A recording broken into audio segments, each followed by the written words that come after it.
Finally, we have another delivery day, and boy is this one special.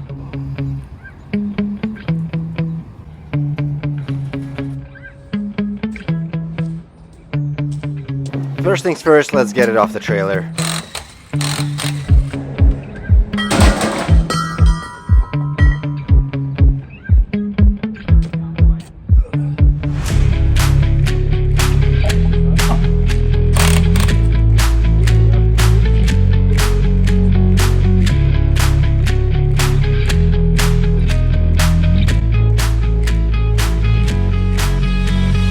Without further ado, I present to you my brand new B8.5 S4.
Alright, you guys already know that I absolutely love this platform. B8.5 S4s are one of my favorite cars for under 20 grand, which is why I've had multiple of them.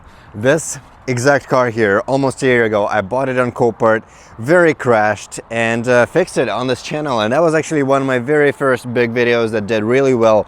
And thanks to that video, exactly that video, thanks to this car, this channel got monetized and brought a very different meaning to this YouTube channel. Now granted, it has been a very long time since I've gotten this car, and yes, to this day it's still not finished. We have a lot of body damage here that I am not qualified enough to fix, which is why I've been trying to put away some money to get this car finished up. But until then, mechanically it's perfect. I get to drive it every day and I absolutely love it. What makes this car extremely special is the manual transmission and the dual pulleys that were installed by one of the previous owners. And it's an ultra-charged, so it's a stage 2 plus B8.5 S4, and it makes about 500 horsepower to the crank, which is very significant and it is very noticeable in a manual transmission car. So I absolutely love it. I don't plan on getting rid of it anytime soon, which is why I haven't bothered to do the body work. I just have other priorities at the moment and we need to focus on the business, which is why my shop looks like this. This place is very, very messy right now.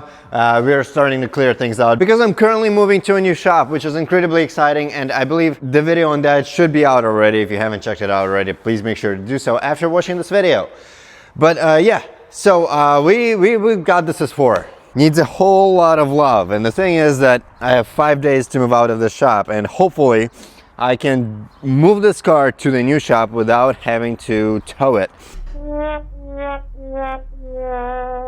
I'm very optimistically hoping that I can get it to drive under its own power within a couple of days in the middle of moving shops, which is going to be very, very hard, but let's get to it. All right, so currently there are two issues preventing this car from starting. One of which is a dead battery and the other is the pyro fuse. Both of which are pretty easy to address as soon as we get to the battery in the trunk. The previous owner was kind enough to leave us some sweatshirts and towels. A shirt that says, "I love sluts." Okay. And our wheel lock, which I'm very glad we have. Or at least the key. Ooh, and there's a Milky Way. Please don't be expired, please don't be expired. There's no expiration date on this. Should I risk it? That looks a little too white for chocolate. I don't think I'm gonna eat it. And then under here lives our battery. The battery itself can stay in place. We just need to remove our positive terminal.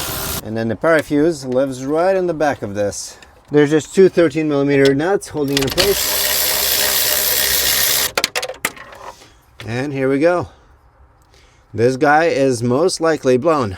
My friend Volvo is currently on the way with all the parts I've had him get from somebody who was just parting out their A4. So we're gonna have one of these fuses from them, as well as a bunch of suspension parts. But until then, let's just worry on getting this thing started. This positive clip going from the post-fire fuse part to the pre-fire fuse part. That way both parts get electricity from the jump starter, and then we have our battery being charged by this guy, which doesn't really affect how we're gonna start. But this should be all we need to do to get her started. So let's give that a shot. I've already checked the oil. We should be fine. Come on. Yes. We're running! And she runs like a dream. Our steering rack works. I was getting the steering rack code, but there's definitely assist, so it's not completely blown. We're doing pretty solid. It runs like a dream, except we have no coolant. Sweet. And here comes Vova with all of my parts. So with no time to waste, let's install our pyrofuse. What's really cool is that we have 3 keys, including the valet key or whatever it's called. Okay, we're moving. Yay. All right, so here's what we've got. I spent about $550 on all of this. We have the entire knuckle assembly with all of the control arms. We have both curtain airbags and the electronic steering rack, which may or may not be bad on our car, which may or may not fit on our car because we have an S4 and this came off of an A4. Based on the research I've done, there are 2 types of racks. Only A4s that came with a dynamic steering are the ones that will fit on the S4s. I think it's just one of those customizable steering racks where you're able to pick dynamic or comfort modes in your drive select system, which basically just stiffens up your steering and basically makes it a little more sporty. First things first, I gotta get it in the air and just see exactly what we have damaged. Let's remove the tape to make the car look a little less depressing.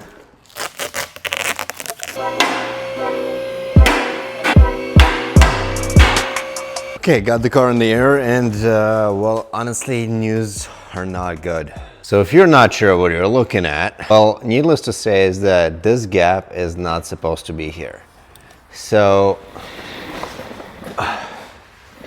they must have hit a curb hard enough and potentially from the side to the point that this entire floor section got buckled in towards the center of the car.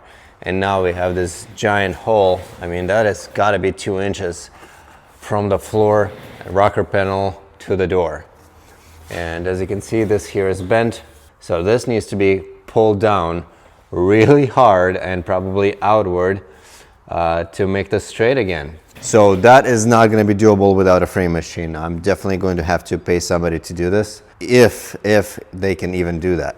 And if they can't, this entire section will have to be cut out and welded in. I am not a great body guy, but I do have one who says that this should be doable. So not all hope is lost, but this definitely just took a very hard turn and became a very complicated rebuild as opposed to what I was anticipating. In terms of the suspension, obviously control arm is smoked. Probably this one is smoked too. Tie rod smoked, inner and outer. Upper control arms might be okay, but at this point I have all of that in one piece over there, so we might as well just install that.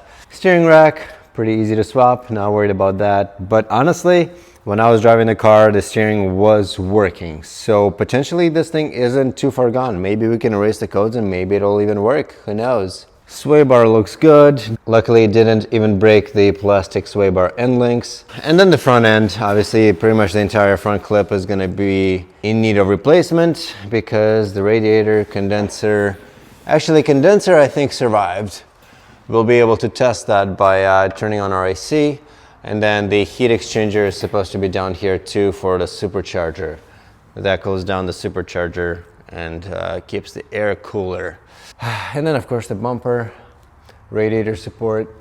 I mean, the entire bottom of the radiator support is missing. Luckily, those are pretty cheap. Outside of that, the bottom of the car doesn't seem to have too many damages. Luckily, the transmission, oil pan, all of that is whole. Somehow, some way, our exhaust did get ripped out from these back hinges here.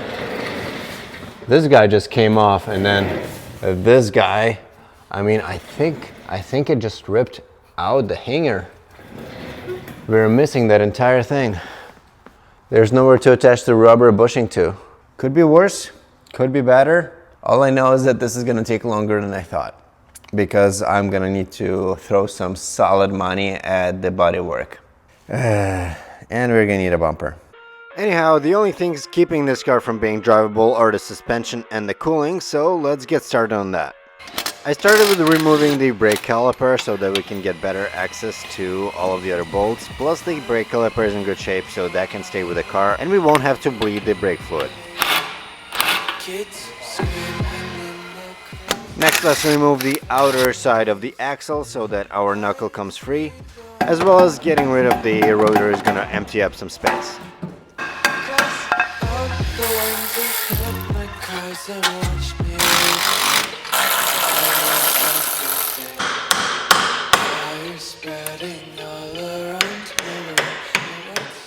Unbolting the sway bar gives much better access to the steering rack bolts, so we're going to remove that as well.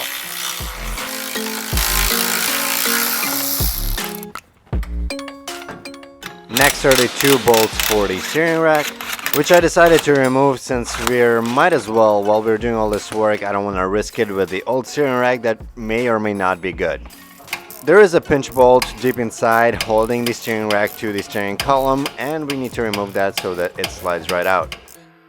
I did forget that the X-brace keeps the steering rack from coming out, so we have to unbolt and remove that.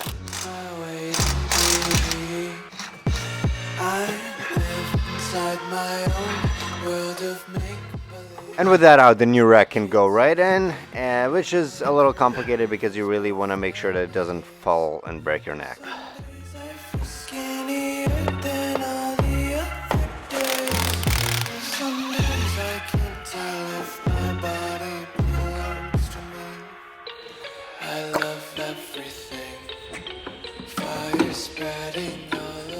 Now the new knuckle can go in along with all of the control arms still attached to it. The only part that's staying is the stock shock absorber and spring, which I don't think were damaged, and I think we're safe to keep those.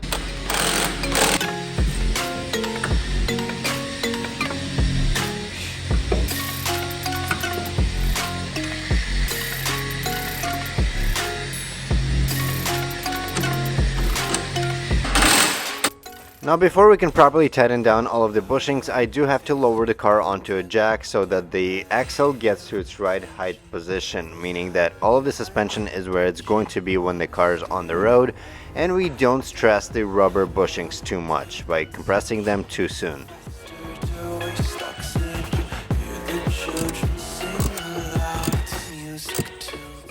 Good and tight.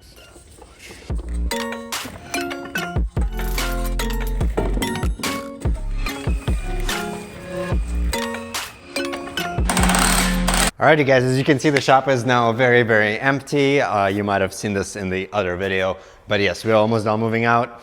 This car is about to get on the trailer and come to the new shop. Let's see if we managed to rejuvenate the battery. The charger says that it's fully charged, and it has been sitting on the charger for a few days now while I was moving all the other things. Okay, it's not a good sign that the dash is not lighting up. Oh. I'm so dumb, I forgot the terminal is disconnected. So now I have to climb in through the trunk again. All right, take two. There we go. For some reason, it's making me hold this button down. Perfect. All right, let's get to the trailer.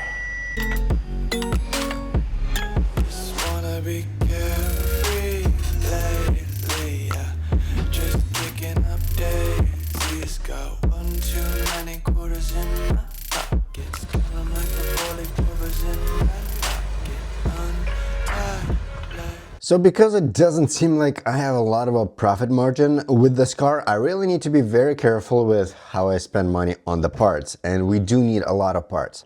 I wasn't anticipating buying a parts car for this, but one came up, and you know me, if I see an Audi and Copart, I have a hard time staying away. Now I haven't bought it yet, but here's what we have. It is a 2015 S4 that is black with a pretty solid body. It seems to have gone through something very similar that our S4 did. So this would be not something I can take off of this car, but everything else in terms of front end should be usable apart from the bumper. We have the heat exchanger, radiator, all of that should be untouched and in good shape. And what's really working in our favor this time is the fact that they gave this car a junk title, meaning that it's a parts only vehicle. It cannot be registered in the States anymore ever again. And on top of that, it seems to have mechanical damage, probably a busted oil pan. Potentially that's what that oil is from. And 200,000 miles. I told you guys, these things are reliable. Some of you don't believe me, but they really are. I think all of these factors combined are gonna make this thing pretty cheap on Copart. I am currently the high bidder at $1,600. I haven't bid more. I'm just waiting to see what happens when it goes up. We only have like 20 minutes left. Fingers crossed it's gonna be ours for about this much, because I really can't spend more than $2,000 on it. I mean, with fees and delivery, this thing is gonna easily be like $2,600. The parts that we need to buy for it are this seat, which is about $300. Radiator assembly with all of the radiators, heat exchangers, let's say $600, and that would be probably on the used market. It would be significantly more if we go new.